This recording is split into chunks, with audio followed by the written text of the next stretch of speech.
From the moment the morning bell echoed through Medridge High, the halls buzzed with a mix of curiosity and tension. A new homeroom teacher was joining the staff, a woman no student had heard of. Her name was Missa Hayes, a calm, sharp-eyed educator with a presence that quietly demanded respect even before she spoke.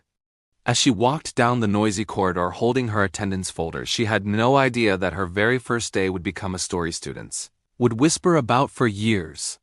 A day that would expose cruelty, fear, ego, and the strength she had trained her whole life to control. The moment she stepped into Class 11A, whispers shot across the room. Boys smirked. Girls whispered. And in the center sat the self-appointed kings of the school, Brett Dalton and his varsity jacket gang. Boys who had never faced consequences thanks to powerful parents and endless privilege. Miss Hayes placed her bag on the desk and greeted the class with a gentle, "Good morning." Her voice was warm, steady, the kind of calm that irritates troublemakers searching for weakness. The class grew louder. Paper balls flew behind her back. Some students mimicked her voice. Others recorded from their phones. But Miss Hayes simply continued calling roll, refusing to give the chaos the reaction it wanted. Then she reached the name Brett Dalton. He didn't answer. Instead, he stood up, swaggering toward her desk with a grin that told everyone he was ready to put on a show.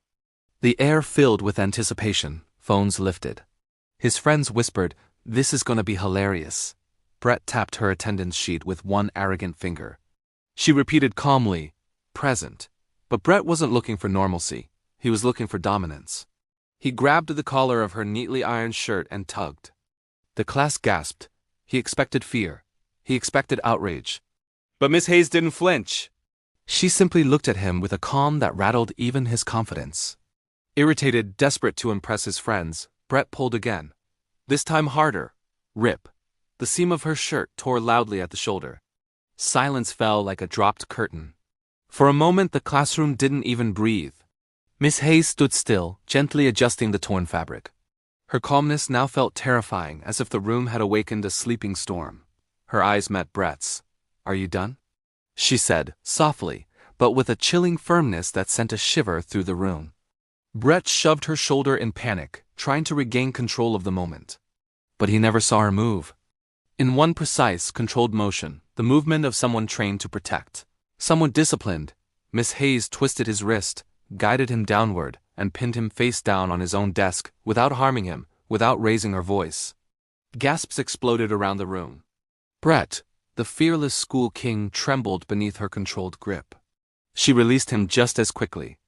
"Phones," she ordered quietly, "on my desk." 10 seconds. Every student scrambled. The same kids who mocked her seconds ago now rushed forward, terrified of disappointing the woman whose strength spoke louder than any shout. Once every phone was handed over, Miss Hayes addressed the class with a voice steady as steel. She spoke of respect, of bullying, of courage, and of the weakness hidden inside cruelty. She didn't shame them. She educated them, and that shook them more than any punishment could. As she approached Brett, he braced for rage. But she simply looked at him with painful clarity and said, "This wasn't strength.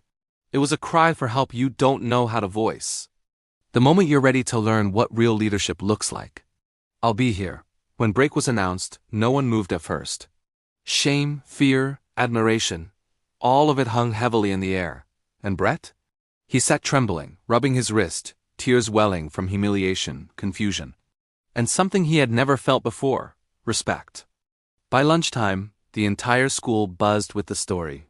The shirt tearing, the pinning, the phones, the speech, the silence. But the most shocking moment came after Miss Hayes returned, her shirt neatly mended. Brett approached her quietly, pride shattered. I'm sorry," he whispered. "Please don't tell my parents." Miss Hayes gently nodded, not forgiving him yet, but acknowledging his first step toward change. And for the first time, Class 11A learned a lesson no book could teach. True strength doesn't shout. It doesn't threaten. It stands firm even when the world tries to tear it apart.